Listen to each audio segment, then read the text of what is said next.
سلامونه درنو لیدونکو، خدای وکړي وجوړ او د سخت کالیبه مو پر تن وي. تر دې دمه به ښه یاستئ. په نننۍ ویډیو کې به تاسو ته د واتساپ داسې خوندور سیټینګونه ښایم چې تاسو به تر اوسه پورې نه وي لیدلي. راځئ تاسو دغه ویډیو تر پایه سره وګورئ او په خپل واتساپ کې همدغه سیټینګونه ترسره کړئ.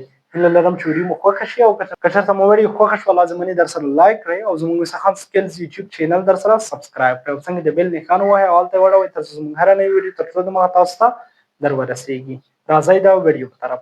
نو ملګرو، تاسو به راشئ دلته پاس د تھری ډاټس ګورئ، په دې باندې به کلیک وکړئ. کله مو چې دلته کلیک وکړئ د هغې وروسته سیټینګز ګورئ، لاندې په سیټینګز باندې به کلیک وکړئ. خپل پروفایل ته به راشئ. کله چې خپل پروفایل ته راغلی دلته پرایوسي ګورئ، پرایوسي باندې به کلیک وکړئ. د هغې وروسته به لاندې راشئ، دلته لاندې یو آپشن دی کالز باندې به کلیک وکړئ. کله مو چې کالز باندې کلیک وکړ دا به دلته تاسو آف کړئ.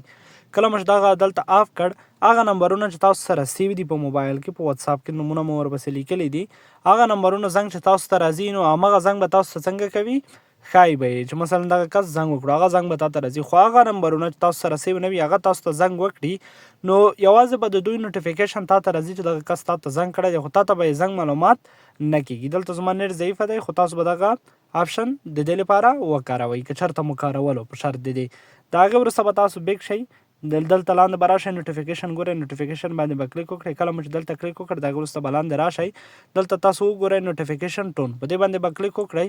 کله مو چې دلته کلیک وکړ دلته تاسو ته وایي ریکارډ، فایل منیجر، میوزیک، د هر څه نه چې راخلی بس تاسو به په هغې باندې کلیک وکړئ. مثلا ما میوزیک انتخاب کړ، بس یو میوزیک راخله ما مثلا دغه میوزیک راواخیست، دلته اوکې کوم بس زما همدغه میوزیک بند شو.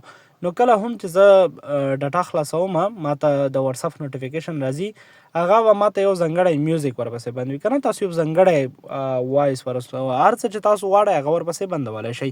نو ډېر خوندور سیټینګونه دي. هیله لرم چې د خوښې وړ مو وګرځي. لازماً د نورو ملګرو سره هم شیر کړئ.